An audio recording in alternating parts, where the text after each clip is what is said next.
Hey everybody, Alex from SeemsGoodMagic.com here, and we are back doing another Ixalan Intermediate Swiss Draft League. Alright, we got a rare that's interesting, but I don't think that I really like this card.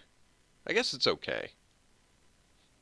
Pay 2 life, draw a card. It's actually a fairly steep cost, but I guess is there anything else in here that's worthy of first picking?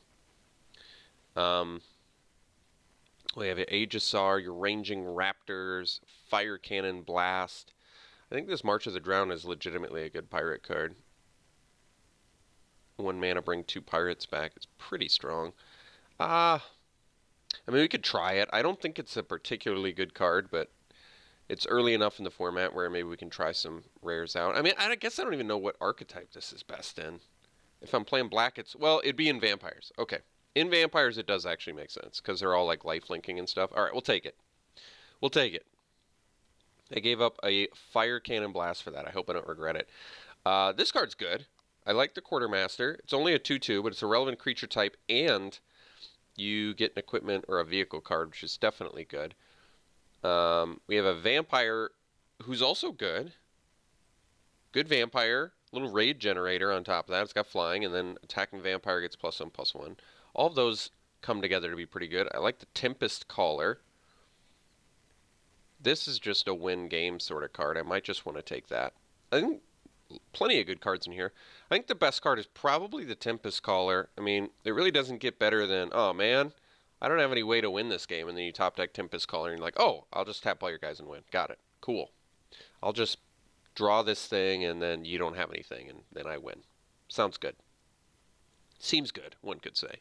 So I think we'll take the Tempest Caller. Plenty of good merfolk in here. Jeez, what is this? Merfolk dot pack here? But we'll take the Tempest Caller. I like it. I like it.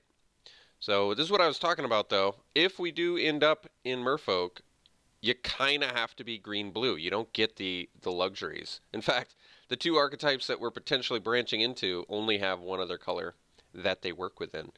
But that's okay. All right, so Sword Point Diplomacy. I think this card is okay. I've discussed it a little bit. It's certainly worse than Browbeat, but it's okay. We have Deep-Root Warrior, which is a 2-drop merfolk. That's pretty good. We have a Contract Killing, which is removal. So what's the best card? We also have Skymarch Bloodletter. Best card in the pack? I don't know. I think Tempest Caller is more exciting than Arguel's Bloodfast. I keep saying, I want to say Blood Feast, but it's Blood Fast. Might just take the Contract Killing, get the removal, kill things, and then it ends up only costing you 3 instead of 5 because you get 2 treasures. So we'll take it. Okay. So we have nothing terribly exciting here, is there? Huh. Yeah, this pack is not really doing it for me, excitement-wise. We have a Fathom Fleet Cutthroat, which I think is probably an okay card. Even in Vampires, when you have all those 1/1 lifelinkers, you just attack with everything. Play it post-combat, maybe kill something. Not bad. Siren Lookout. Flies Explorers. Might be the best card here. I don't want to play blue-black, though. That's sort of thing. If I do play blue-black, it would have to be Pirates. I guess Tempest Caller and... well, maybe it is Pirates. Okay. Because it's not like Tempest Caller's bad in a Pirate deck. Tap all your dudes. Alright, we'll take the Lookout for now. We'll get the evasive dude. So here's another Pirate. Let's see. There's Anointed Deacon. Maybe just take the Interloper. I guess there's a Shipwreck Looter, which is a 2-drop. 2 mana is a lot less than 4, but Explore is good. Looting is good too. This one has some evasion on top of it though, which is nice.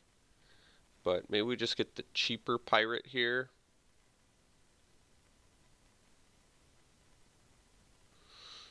I mean, you can never, I say it all the time, you can never have enough 2-drops. I think they place pretty similar roles. I'd rather, it's easy to get clogged up in the higher mana cost, so let's just take the 2-drop, I think. Well, we got the Quartermaster. Another crack at getting the Quartermaster. There's one with the Wind, which I think is actually an okay card. Then we have Depths of Desire, which bounces. Let's take the Quartermaster. Could definitely end up with some equipment or vehicles, and I think this card is certainly good if you can get that. It is 4 mana, 2/2, not all that good, but hey, like I said, we get some nice equipment, we get a vehicle, we're going to be happy we have it. So now we're seeing some pretty good, I mean, this is a strong Merfolk card.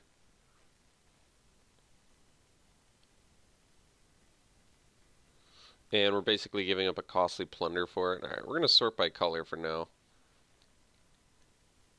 We have 3 pirates, though. But we are seeing a lot of fairly late Merfolk cards. Maybe I'll just take the Boon. I think the Boon is more exciting than either of these, just because if you're in Merfolk, 2 mana permanent combat trick, like, this is really strong in the Merfolk deck. I think it's very, very good. Take another one? Actually, now we're going to take Run Aground, because we're for sure blue, and this is a great card. I do like Run Aground a lot. This is a strong effect. Putting on top of their library at instant speed is nice. There's also a Skullduggery in there, but that's okay. Ixalan's Diviner. It explores. Otherwise, we can take a pirate. Oh, never mind. We got the... Yeah, we're going to take March of the Drown. I think this is a very, very strong card. And I mean, if you're pirates, getting 2 pirate backs for 1 mana is very good. So we're going to take it. We already, I guess, only have 3 pirates, but that's okay. So we can take another Quartermaster? I mean, seems unnecessary, but I don't need a Spreading Rot, and I don't need a 2/5 or a Chalice. All right, we'll take the Quartermaster. Not a very good chance I want to play 2 of these unless I got something real nuts. So we can take 1 with the Wind. This is a fine card, actually. More exciting than Dive Down, I think. I mean, this is one of those cards that can just win the game. Spell Pierce, I guess we'll take just to cut blue, because I think we're for sure in blue at this point. We're going to maybe pass these 2. I guess we could definitely still end up in green, but then we'd have to go into the Merfolk deck. Whatever, we'll cut green a little bit. Take the cancel. Okay, interesting little pack 1. So we could still be Merfolk, but... Ooh, this is a good pirate, though.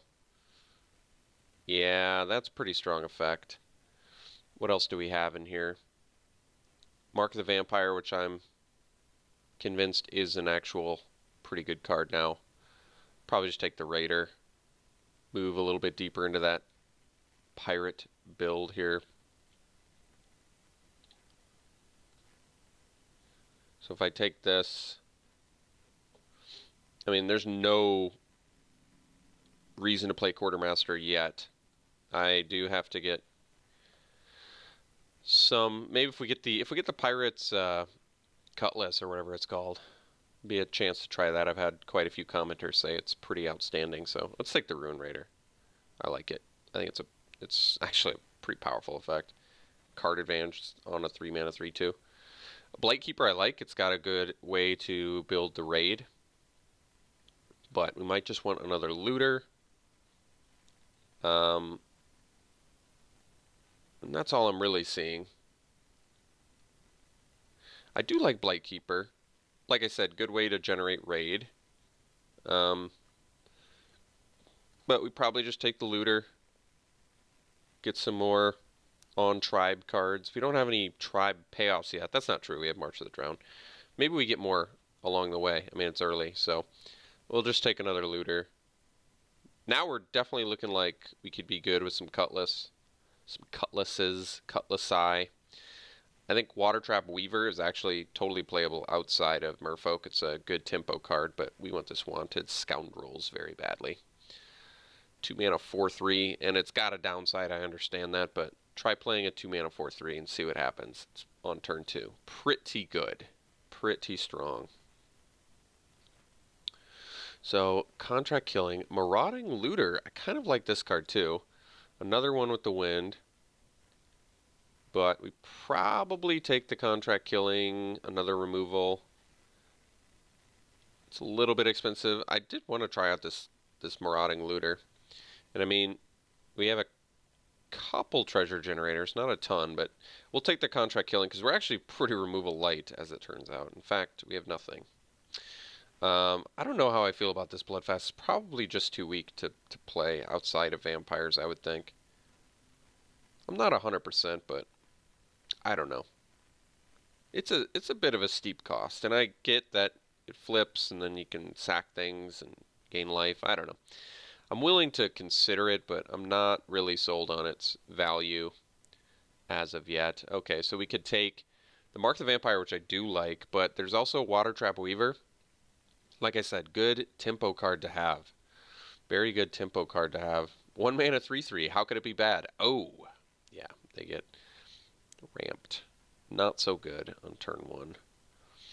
Probably not a bad top deck on turn 8, but come on turn 8, I think you need better than a 3/3. So it's Mark versus Water Trap Weaver. I'm going to take the tempo dude. I think turn 2 Scoundrel, turn 3 Weaver, tap your blocker, get in for 4. It's good. It's legitimately a good card. I like the Weaver.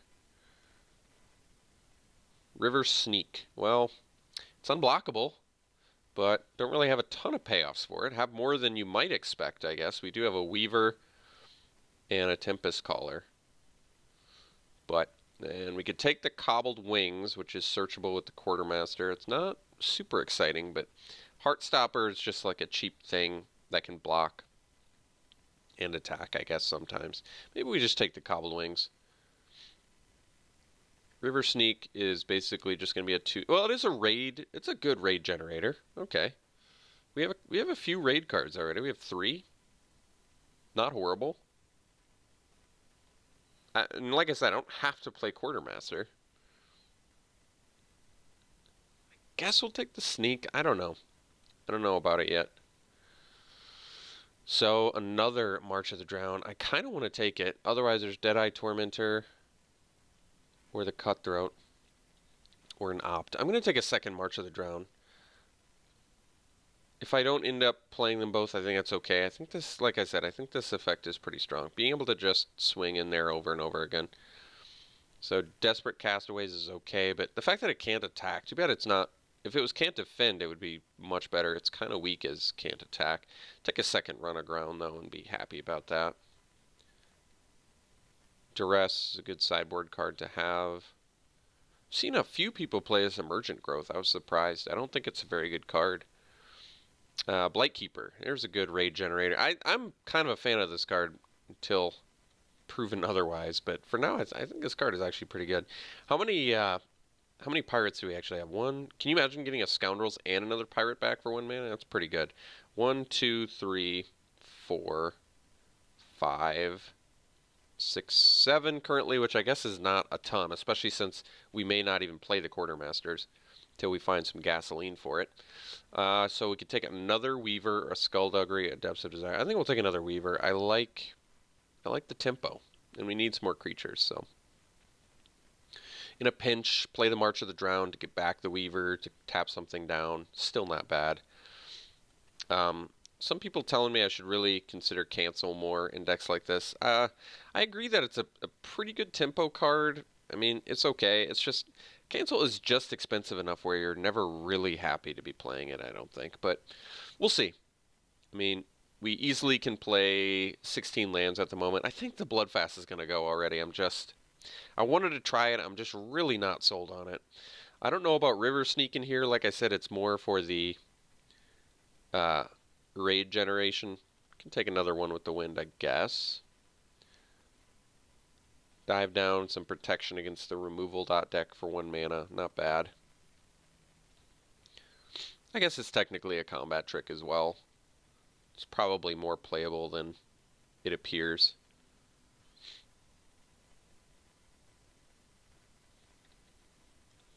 I'm going to let somebody have that Trove of Temptation. Alright.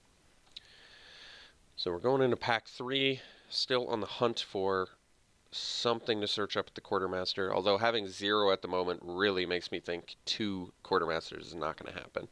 But you never know. We could open up some stuff here out of pack 3. Another Old Growth Dryads. Not that good. I think we're looking at probably this Kitesail Freebooter, which is very good. Very good card. It's just 2 mana, 2/2 vampire, huh? Well, 2 mana 1/2 flyer for rage generation, and you get to look at their hand, and you get to take something. Probably eats a removal spell. Really good card. Freebooter is pretty fantastic, so happily taking that here. Little hand crippler on top of that with our March of the Drowned. I smell some value there. So we have Revel in Riches. I don't think we're going to generate enough treasures to win the game. Kind of cool. Could take the Interloper, get yet another pirate, which I'm fine with. Skullduggery, Deathless Ancient, another Blightkeeper. We'll have to win. We'll take the Interloper. It is in fact a pirate. And we're probably going to have to replace these Quartermasters, so that makes sense to me.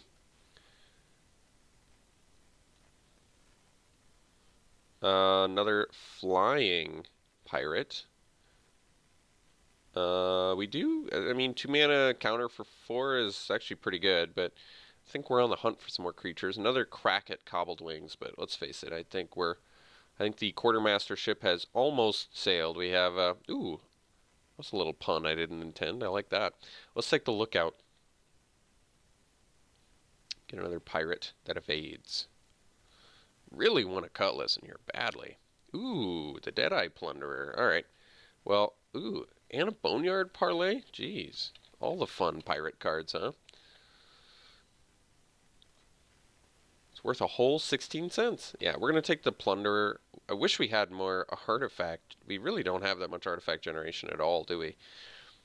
But I guess it can make its own and then pump itself up for... That's pretty good, I guess. Alright. I mean, people thought I should splash it, so if people think I should splash it, then I should definitely play it. Alright. One Quartermaster's gone. Raider's Wake. I thought this card was probably more playable than it appears, but we don't need to take it here. We could take the Opt. Something to do early. Doesn't really cost us much. I'm not going to play Raider's Wake, I don't think. Although we have probably enough evasion to make it work now.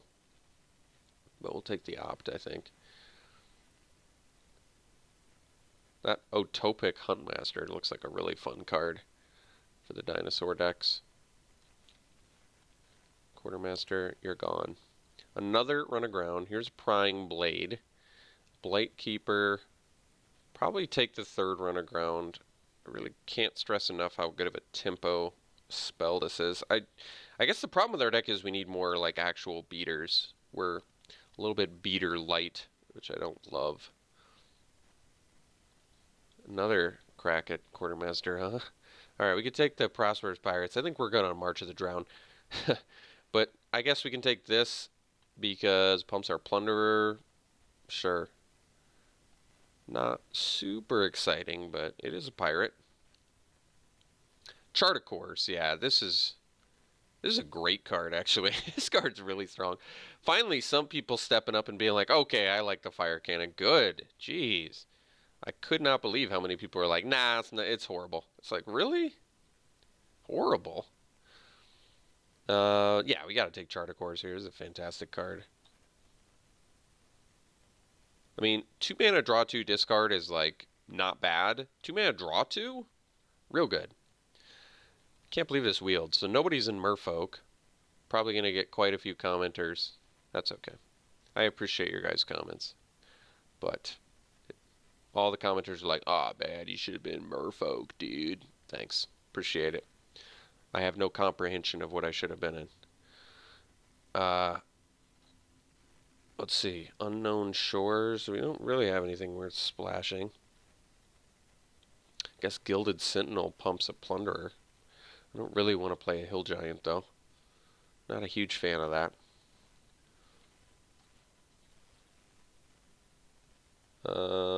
This can be good, actually, out of sideboard because we have the Transform lands. So I need to make a cut.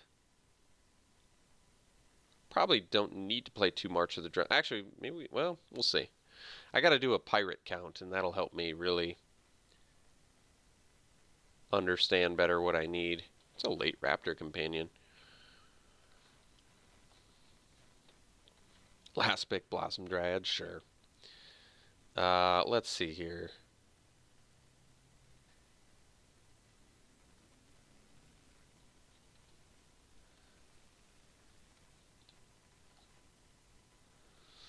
So we can still play 16 lands.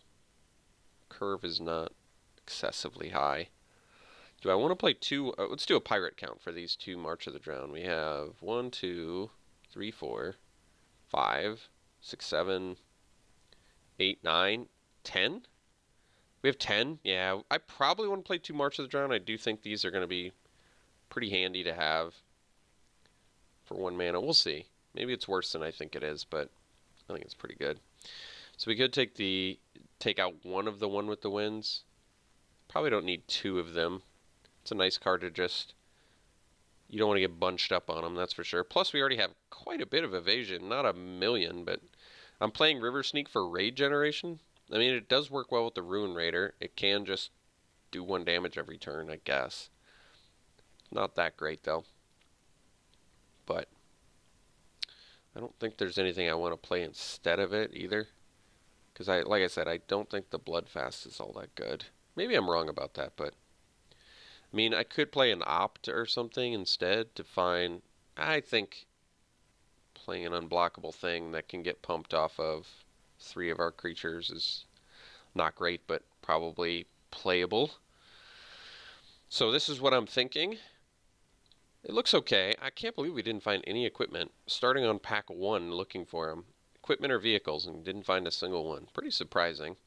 So we have more blue than black, but we have 2 double black cards. Probably just going to do a classic 9/7. Which they agree with. Alright. 9/7. Pretty good curve, I guess. Few 4-drops, but we're staying fairly busy early, too. I don't know. I kind of like this. I think we'll run it like this and see you round 1.